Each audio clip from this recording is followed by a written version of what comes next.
Bapak Ibu Saudara yang terkasih di dalam Tuhan, kembali lagi kita dalam renungan harian Resort GKI Pulang Pisau. Hari ini tanggal 9 Agustus 2024, saya Pikaris Daniel akan mengajak kita merenungkan bagian dari firman Tuhan sebagaimana Almanak Nas Gereja Kalimantan Evangelis. Pada hari firman Tuhan terdapat dalam 2 Samuel pasal 14 ayat 25 sampai ke 33 dengan judul Absalom Kembali. Firman Tuhan pada ayat yang ke-33 demikian saya bacakan bagi kita.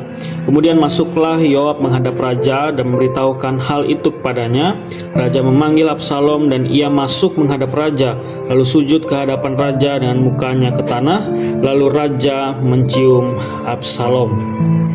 Bapak Ibu yang dikasih dan diberkati Tuhan, pengalaman pahit tentu sangat sulit dilupakan karena kenangan itu terpatri bersama dengan sebuah rasa dalam hidup kita.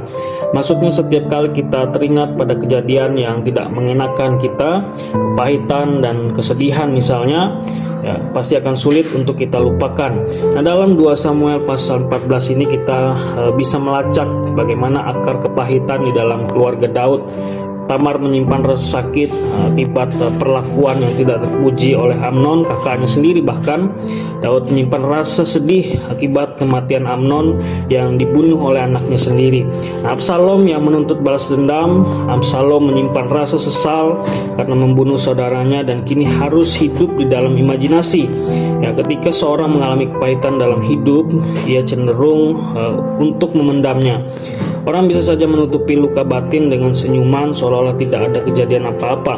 Namun luka yang menumpuk dan ditekan di alam bawah sadar tersebut tidak akan pernah sembuh dengan sendirinya. Bapak Ibu yang dikasih dan berkati Tuhan, manusia pasti pernah terluka mengalami kepahitan.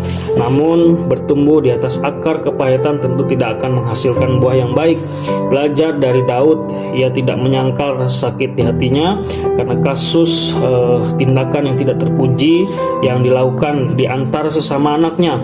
Apa yang dapat kita lakukan dengan belajar dari Daud? Yang pertama, saudara, pentingnya berfokus pada pemulihan. Meskipun sedang terluka dan ketakutan, Daud memperkasai pemulihan.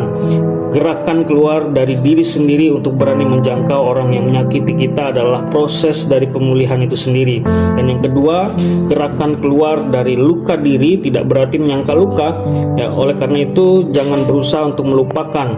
Membuka luka adalah sikap yang adil agar orang yang telah menyakiti juga bisa melihat apa yang sebenarnya kita alami. Bukan untuk mengungkit-ungkit atau mencari pembenaran, melainkan agar masing-masing memahami luka tersebut. Dan yang ketiga, memberi pengampunan. Memberikan pengampunan adalah upaya untuk mencabut akar kepahitan dan memutus mata rantai kebencian. Nah, sikap saling mengakui kesalahan dan maafkan selalu berakhir pada kelegaan batin. Dan biarlah firman Tuhan hari ini boleh melegakan hati kita dan membawa kita untuk semakin bertumbuh di dalam iman, di dalam Yesus Kristus. Tuhan Yesus memberkati kita. Amin. Bapak Ibu Saudara, mari kita bersatu hati dalam doa.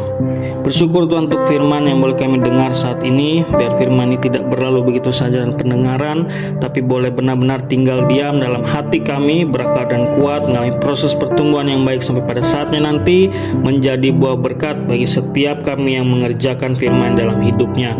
Kami berdoa pada saat ini secara khusus untuk jemaat Tuhan yang ada di GKE Anjir Bintang Timur. Tuhan memberkati seluruh warga jemaat dengan segala keberadaan kehidupan mereka, majelis jemaat dengan tantangan pelayanan yang mereka hadapi. Kami menyerahkan ya Tuhan, biarlah jemaat ini boleh bergandengan tangan, bersatu hati untuk membangun persekutuan yang baik tengah-tengah jemaat, sehingga nama Tuhan boleh semakin dipermuliakan. Diberkati seluruh sidang jemaat-Mu dalam keberadaan kehidupan mereka, usaha pekerjaan, kekuatan kesehatan, umur panjang jadi bagian dalam kehidupan mereka. Terima kasih Tuhan, ini harapan permohonan yang kami naikkan dalam doa kami pada saat ini. Di dalam nama Yesus kami berdoa. Amin. We love GKI.